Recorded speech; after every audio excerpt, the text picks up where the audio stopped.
Bien, quiero rápidamente hacer un recuento. Nos ayuda a los que venimos en el desarrollo de esta temática, pero también conecta a los que recién llegan. Todo este estudio está en el marco de un megatema que hemos llamado la realidad del reino de los cielos. Y particularmente llegamos a un punto donde dijimos, ¿por qué hay algunos que cruzan y otros que no? ¿Por qué algunos pasan? Y cuando decíamos cruzar, básicamente nos referíamos a esto. No estamos hablando específicamente de esa experiencia del Israel que pasó el Jordán. Este es un pasaje que estamos usando para ilustrar la dificultad que a veces tenemos, y tienen muchas generaciones, de posicionarse en lo que Dios ya les dio. Hemos aprendido que Dios nos ubicó en un escenario de bendición que es Cristo. Pero muchos, a pesar de que la Biblia dice que fuimos trasladados, no que seremos, que ya fuimos trasladados, a algunos todavía les cuesta trabajo vivir como trasladados y siguen viviendo como si estuvieran todavía en el otro lado, en la potestad de las tinieblas. Por eso, en el lugar donde yo he sido puesto espiritualmente es donde disfruto de la plenitud de lo que ya me fue dado. Por eso debo vivir con mentalidad de trasladado. Entonces, vimos primero el ejemplo de la generación que no cruzó, la generación de números, la generación capitaneada por Moisés. Y bueno, antes aclarar algo. Tanto la generación de números como la de Josué, la que sí cruzó, ambos partieron de la misma declaración divina: la tierra que yo le doy a los hijos de Israel. La promesa de Dios es que ya les había dado esa tierra. Ya Dios nos ubicó en el reino. Yo necesito vivir como ciudadano del reino, no como una persona sujeta a las presiones de hoy, sino una persona que, aunque está en el hoy, vive la bendición de donde ha sido puesto. Por eso esto es importante y lo hemos recalcado a lo largo de toda nuestra reflexión. Pero rápidamente recordemos a esa generación que no cruzó. ¿Por qué no cruzó? Y básicamente lo resumimos en 6 aspectos. Primero, porque magnificaron las dificultades. Oh, la tierra es buena, pero terrible todo lo que hay ahí, ¿cierto? Menospreciaron su capacidad. No podremos subir, no podremos hacerlo. Sácate de tu cabeza y sobre todo de tu lenguaje esa expresión: todo lo podemos en el Señor, que es nuestra fortaleza. La tercera cosa es que hablaron mal. Esta gente habló mal de la tierra. Esa tierra traga a sus moradores y terminaron siendo tragados por un desierto que no les permitió entrar a la heredad de Dios. Menospreciaron su identidad, se vieron como langostas y no como Dios los ve, como Dios los veía, los poseedores de la herencia en Dios. Y se quejaron. Y la queja de los espías terminó afectando a toda la nación, y todos terminaron finalmente quejándose y cuestionaron las acciones de Dios. ¿Para qué nos trajo Dios aquí? Yo me temo que hay muchos hoy cuestionando las acciones de Dios. ¿Por qué Dios no interviene? ¿Por qué no detiene esta propagación? ¿Por qué no surge una intervención divina para detener todo contagio y toda situación? Pero yo no puedo cuestionar lo que Dios hace. Yo necesito entender el propósito por el cual Él lo hace. Pero comenzamos mirando la generación de Josué y apreciando las características de la generación que cruza. La generación que cruza, aquella de la que somos usted y yo. Amén. Bueno, yo espero que usted allí en casa haya respondido amén y haga parte de esa generación de los que cruzan. Y comenzamos viendo algunas características en el libro de Josué. En el capítulo 1 identificamos varias. Por ejemplo, la primera es que reciben la palabra no como información, sino como revelación. La palabra no viene para informarte, viene para transformarte. Ellos debían caminar por la tierra y entender que era la heredad de Dios para ellos. Cuando te acerques a la palabra, observa cómo Dios corre el velo para darte algo nuevo y posicionarte en lo que Dios tiene para ti. La segunda característica de esta generación es que ellos operan desde la victoria, no hacia la victoria. Desde la victoria. Ellos están establecidos, nadie te podrá hacer frente. Como estuve con Moisés, estaré contigo. No te dejaré ni te desampararé. Yo no voy a alcanzar algo, yo voy a posicionarme en lo que ya Dios ya alcanzó, lo que Dios ya en Cristo alcanzó. Por eso yo no voy hacia la victoria, yo me muevo desde la victoria en Cristo Jesús. La tercera característica es los que se mantienen enfocados en lo que Dios ha dicho. Y aquí es el énfasis de las expresiones: esfuérzate y sé valiente. El esfuerzo no era para tomar la tierra ya les había sido dada. El esfuerzo era para no apartarse de lo que Dios les había dicho. Si tú te mantienes anclado a lo que Dios ha declarado tocante a ti, tú vas a poder disfrutar de lo que Dios ha hecho para ti. Una característica, la cuarta característica de esta generación es los que cultivan una íntima comunión con Dios a través de la palabra o por medio de la palabra. Y aquí observamos el protagonismo del libro, de la palabra, de la ley. Y vamos a ver cómo de aquí en adelante todo lo que Dios quiere manifestar al pueblo enfatiza su dependencia absoluta con la palabra. Cuida de hacer lo que ella dice, no te apartes de ella, que no se aparte de tu boca. Medita en ella, haz y guarda lo que ella menciona. Todo gira en torno a la palabra. Necesitamos depender de la palabra, no de mis intuiciones, no de mis tradiciones, sino de lo que Dios ha declarado. Y en ese capítulo 1 finalmente decíamos los que viven en el poder de la resurrección. Dentro de 3 días. 3 días fueron el tiempo en el Cronos para la transformación radical en la vida de Israel. 3 días fueron la transición gloriosa en el propósito de Dios, en el kairos de Dios, para que todo lo que Él se propuso hacer en Cristo Jesús fuera manifestado a través de su muerte, sepultura y resurrección. Pero encontramos algunas características más en el capítulo 2. Por ejemplo, veíamos que la generación que cruza son aquellos que renuevan su manera de pensar por la palabra. Es interesante. Ellos, a diferencia de la generación de números, no recorren la geografía de Canaán, van directamente a una ciudad. Curiosamente a un prostíbulo, un lugar al que nadie iría, pero todo ese tipo de cosas que ellos hacen, los hacen por razón de un propósito, siguiendo una dirección, una mentalidad completamente renovada que entiende la importancia de las acciones de Dios en el propósito de lo que Él quiere manifestar. Pero vimos también que algo que identifica a esa generación que cruza, y esto fue muy lindo, los que expresan un lenguaje de manifestación y se convierten en instrumentos de salvación. Cuando ellos le dicen a Rahab, cuando entremos a la tierra que el Señor nos da, nosotros haremos misericordia contigo y con tu casa. Ellos están diciéndole a Rahab, no le están hablando de una posibilidad, le están hablando de una verdad declarada por Dios.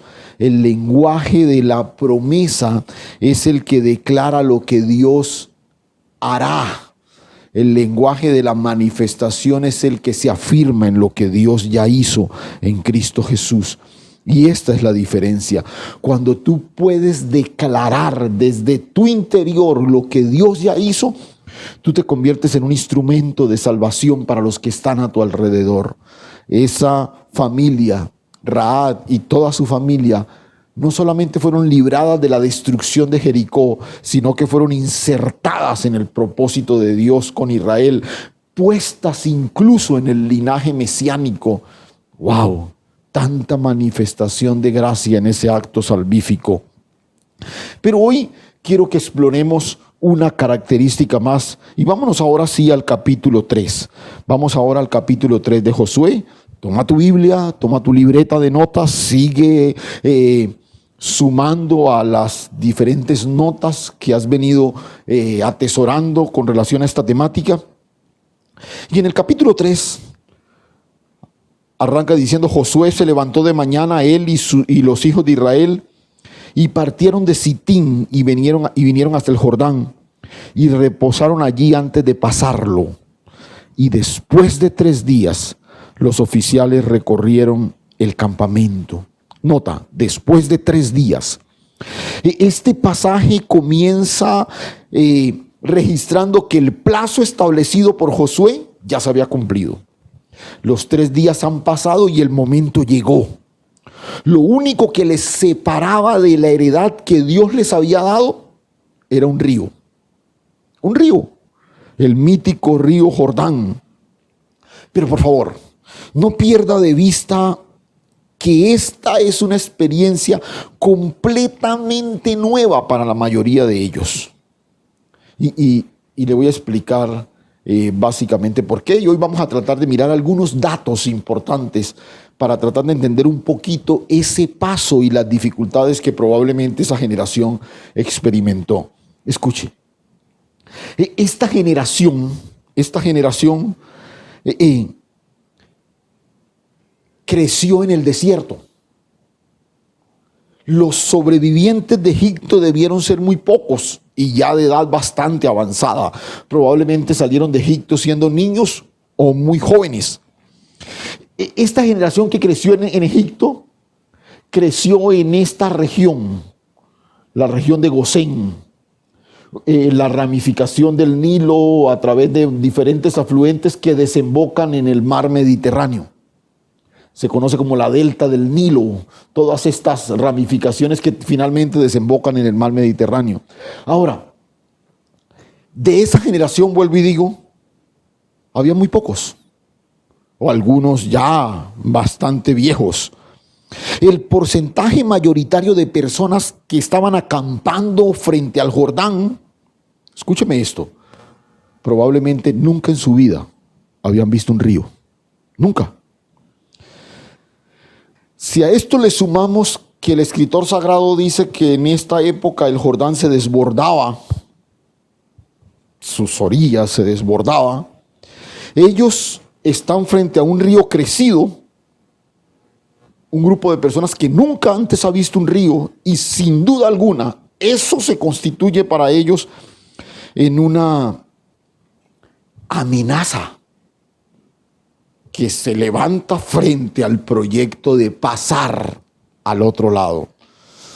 Ellos estaban frente a una corriente impetuosa de agua que se movía en una misma dirección. Habían visto en el desierto algunas fuentes de agua, algunos manantiales, ¿cierto?, donde se acercaban y todo lo demás. Pero ahora hay una corriente de agua que corre por un cauce que no la puede contener porque incluso se desborda. Esto asusta a cualquier persona, aún cuando ya haya tenido alguna experiencia de esa naturaleza. Pero recuerde, la mayoría de ellos nunca había visto un río. Cruzar un río puede resultar una aventura divertida para los que hemos crecido, hemos ido a paseos y hemos disfrutado de algunos paseos familiares en medio de los ríos y todo lo demás. Pero para quien toda la vida ha deambulado por un desierto, que además de eso tiene a su familia con ellos, está cargando sus enseres y, ojo, seguramente no saben nadar, difícilmente podían sustraerse al temor en ese momento. Para ellos, pasar el Jordán era una travesía casi suicida. ¿Qué me llama la atención? Que el texto no habla de estos detalles. Mientras que la generación de Números magnificó las dificultades, habló del tamaño de los habitantes, del tamaño de las ciudades, habló de la visión que ellos tenían, de una cantidad de cosas. El libro de Josué no registra absolutamente nada de estos detalles que al mirar el texto los estamos poniendo en conocimiento, porque son lógicos, pero no hay registro alguno de esos. ¿Sabe por qué? Esta generación evitó hablar de una dificultad que era evidente. Josué se concentró más en creer y en avanzar que en dudar y estancarse. Y aquí, entonces, vamos a mirar fundamentalmente qué caracterizó esta generación, qué característica más vemos de esta generación que cruza, vuelvo y repito, de las que somos usted y yo. Amén. Mire, este sería creo que el octavo. Esta es una generación que avanza bajo la dirección de Dios en su palabra, o bajo la dirección de Dios por medio de su palabra. Mira lo que dice el verso 2. Después de 3 días los oficiales recorrieron el campamento y mandaron al pueblo diciendo: cuando veáis el arca del pacto de Jehová vuestro Dios y los levitas sacerdotes que la llevan, vosotros saldréis de vuestro lugar y marcharéis en pos de ella. Los levitas y sacerdotes que llevaban el arca, el pueblo iba a caminar ahora detrás de ellos, siguiéndoles a ellos. Verso 4, a fin de que sepáis el camino por donde habéis de ir. Por cuanto vosotros no habéis pasado antes de ahora por este camino, pero entre vosotros y ella haya distancia como de 2000 codos, y no os acercaréis a ella. No os acercaréis a ella. Mira, el libro de Josué registra uno de los cambios más significativos y trascendentales en la historia del pueblo de Dios, y que a veces pasa desapercibido por lo espectacular que resultó el paso del Jordán, la caída de los muros de Jericó y todos los acontecimientos que vinieron a partir de ahí. Pero hay un detalle que, repito, a veces se pasa desapercibido, pero que es muy significativo en la historia de la nación. Desde su salida de Egipto, Israel había sido una nación nómada. Siempre acamparon por tribus. Y hubo una organización especial una vez que se construyó el tabernáculo. Todo Israel comenzó a girar en torno al tabernáculo, la tienda de Dios, algo más o menos parecido a esto, ¿no? Como lo han tratado de graficar algunas personas. El tabernáculo y toda la nación alrededor del tabernáculo, acampando alrededor del tabernáculo. El pueblo acampaba por tribus, pero ahora esa organización era en torno a la tienda santa, al tabernáculo mismo. Y es muy interesante, la distribución se hizo por ternas de tribus, ¿no? El pueblo se ubicaba, tenía una orientación espacial, ¿no? Norte, sur, este, oeste. Y es muy interesante porque por ternas de tribus, el pueblo, por ejemplo, al norte habían 3 tribus, Dan, Aser y Neftalí. Al sur, Rubén, Simeón y Gad. Al oriente, Judá, Isaacar y Zabulón. Y al occidente, Efraín, Manasés y Benjamín. Siempre en torno al tabernáculo y alrededor del tabernáculo, la tribu de Leví. En todo el perímetro del tabernáculo, la tribu de Leví. Observe esta formación. Al norte 3 tribus, al sur 3 tribus, al oriente 3 tribus, al occidente 3 tribus. Y esta es una formación circular, protectora en torno al tabernáculo, pero a la vez era una estructura que les permitía moverse de alguna manera cuando recibían la orden de Dios. Pero si usted observa, podríamos decirlo de esta forma, la nación entera rodeaba la presencia de Dios.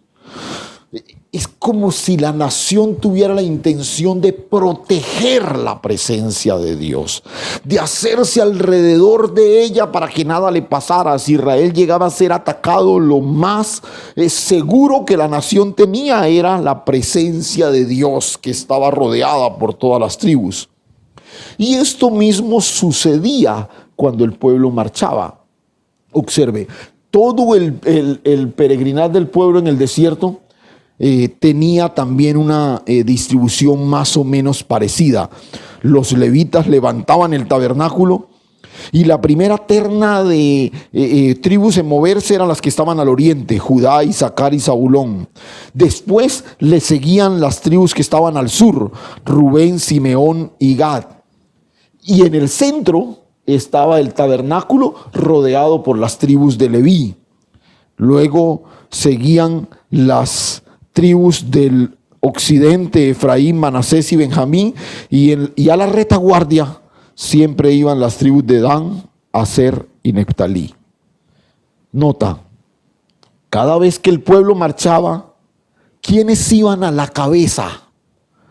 Judá, Zabulón e Isaacar. Y en el centro, como protegidos por toda la organización tribal, iba el tabernáculo, que pues lógicamente no iba así como está allí en el dibujo, iba recogido y cargado en el hombro de los levitas. Pero esa manera de desplazarse evidencia también el anhelo del pueblo de proteger, de rodear la presencia de Dios representada en el tabernáculo. Entonces llevamos dos detalles: cómo se ubicaban y cómo marchaban. Pero hay un tercer detalle de la experiencia de Israel en el desierto, y era la iniciativa que asumían al momento de moverse, ¿no? Y esta es la manera como lo ilustran también los dibujantes que interpretan el texto bíblico. Y a pesar de estar en el desierto, un escenario sin caminos, sin veredas marcadas, a esta generación le resultaba relativamente fácil saber cuándo moverse o cuándo estar quietos, ¿no? Había una nube que estaba sobre la nación y particularmente sobre el tabernáculo. Ahora, una nube, no la que los chicos y los adolescentes probablemente estén pensando: no, ya ellos se movían en la nube. No. Esa nube representaba la presencia de Dios. Y cuando la nube se alzaba, los israelitas sabían que debían comenzar a recoger todo porque era la hora de avanzar. Y la nube se movía y lo único que tenían que hacer era salir en torno a ella. Era fácil. Bastaba con levantar los ojos, mirar la nube y saber exactamente qué hacer. Ahora, hay algo que cambia radicalmente a partir de ese momento en el libro de Josué, y tiene que ver con el texto que leímos hace un momento, ¿no? Cuando veáis el arca del pacto de Jehová vuestro Dios y los levitas y sacerdotes que la llevan, saldréis de vuestro lugar y marcharéis. No se levantó una nube, no arrancaron la terna de tribu formada por Judá, Isaacar y Zabulón. No. Ahora son los sacerdotes que llevan el arca los que arrancan, y Dios le dice al pueblo: cuando los vean a ellos, arranquen. La manera como el pueblo marcharía a partir de ese momento no era encerrando, ni rodeando, ni protegiendo el arca, era siguiendo el arca, la presencia de Dios.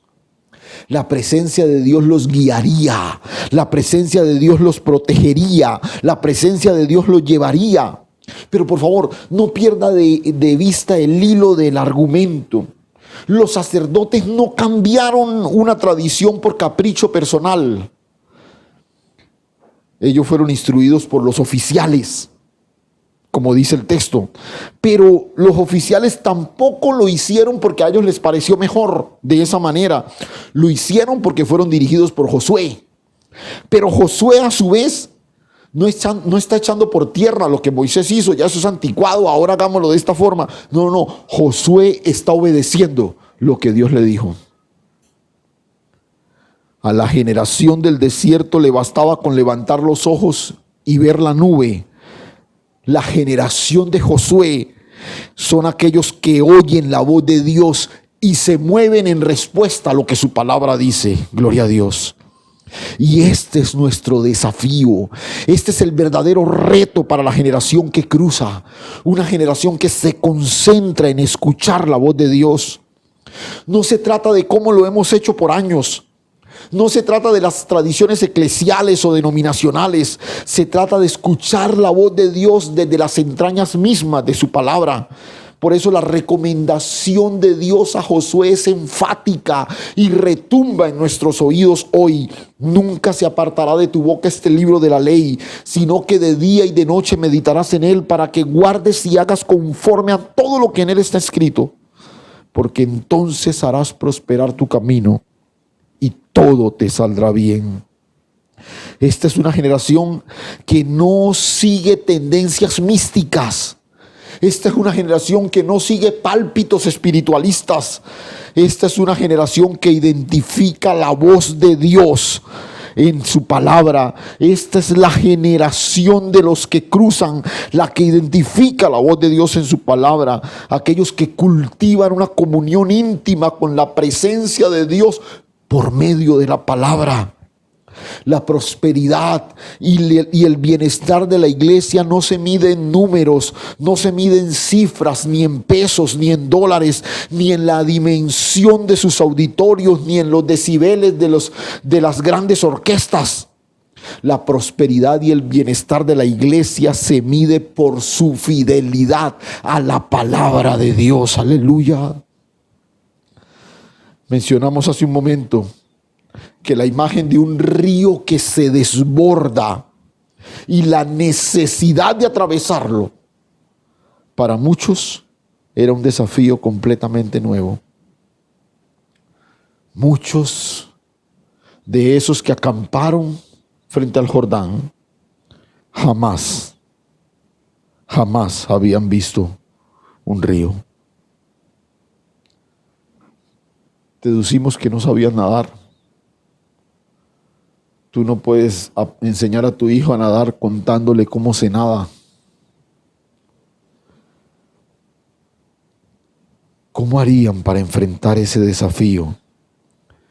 Y él les dice, sigan el arca,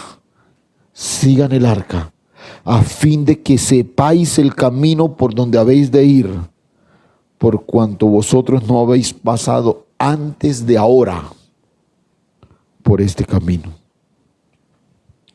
Algo completamente nuevo. Ya esta generación había aprendido a conocer los peligros del desierto. Aprendieron a vivir en esas situaciones tan complejas. Pero ahora los peligros son otros. Se abría para ellos un horizonte completamente nuevo. El solo hecho de cruzar un río era todo un desafío gigantesco. Debían cultivar y hacer producir una tierra cuando nunca lo habían hecho. Debían construir ciudades o restaurarlas cuando lo único que sabían hacer era levantar carpas. Un desafío completamente nuevo. Ustedes van a transitar por donde nunca antes han transitado. Pero pienso que esta palabra expresa un reto muy relevante y pertinente para nosotros hoy. Usted y yo hacemos parte de la generación en la que más cambios se han dado en menos tiempo.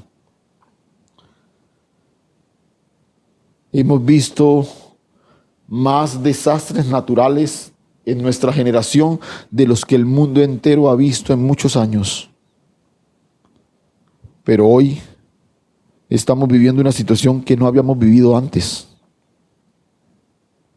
Aunque habíamos tenido situaciones parecidas, nunca una situación como esta.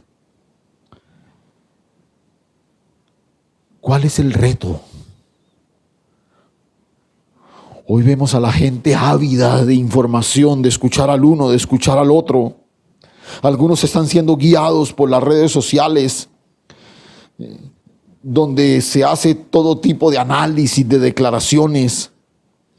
Hay convocaciones, acciones espirituales extremas que van desde ceremonias para arrancarle al virus su corona y coronar a Cristo, y al otro extremo de los que garantizan una especie de vacuna espiritual que te va a indemnizar a ti y a tu familia si das una contribución cuantiosa.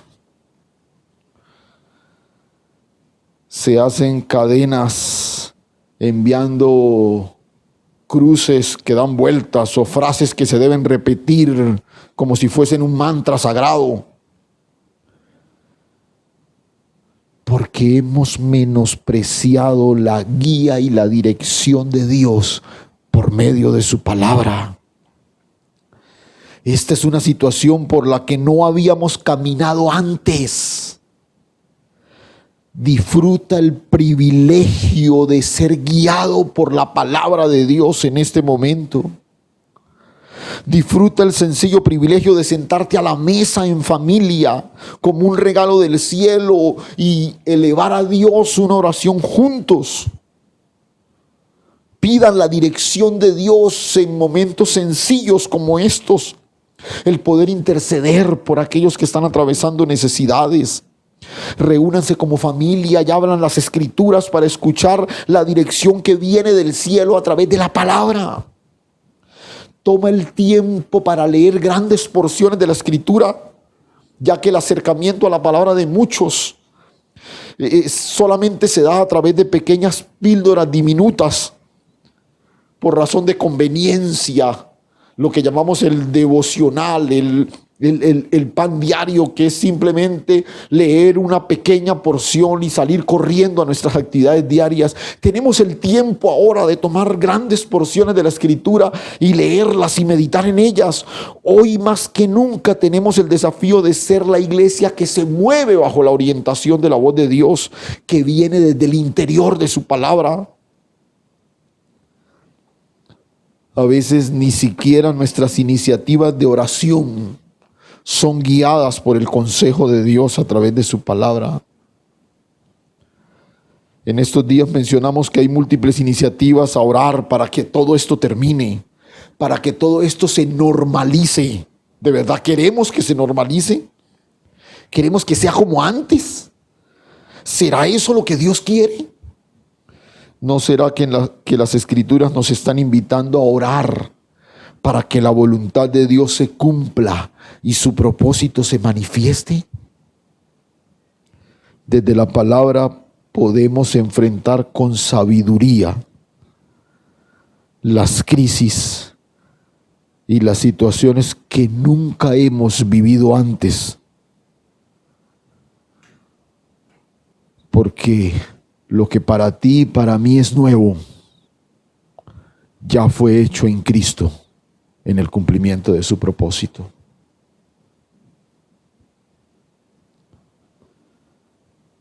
Este es el gran reto. La palabra nos invita hoy a avanzar bajo la dirección de Dios desde las entrañas de la Escritura. Y yo quisiera invitarte por un momento a orar. Yo quiero ser de la generación de los que cruzan. Yo quiero dejar de ser guiado por todas estas impresiones místicas, personales, y permitir que el Espíritu Santo de Dios, a través de su palabra, nos guíe. Cierra tus ojos un momento. Padre, gracias, Señor. Gracias por ponernos en el centro de una experiencia completamente nueva para la humanidad entera.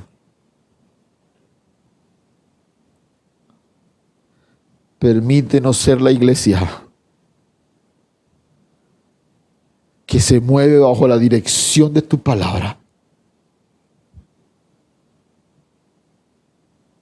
Permítenos, Señor, redireccionar nuestra manera de caminar y solamente ser guiados por tu presencia a través de tu palabra. Que cuando identifiquemos tu voz en la Escritura, podamos salir tras ella para ver en cada uno de nosotros el cumplimiento glorioso de todo lo que tú anhelas que el mundo vea a través de tu iglesia hoy, Señor. Gracias, Dios. Gracias, Señor. Gracias, mi Padre Celestial. A ti toda la gloria y toda la honra en Cristo Jesús. Entonces, dilo ahí con tu familia: yo soy de los que cruzan. Yo no soy de los que dan vueltas en el desierto. Yo soy de los que toman la heredad, toman la decisión y caminan en pos de la heredad.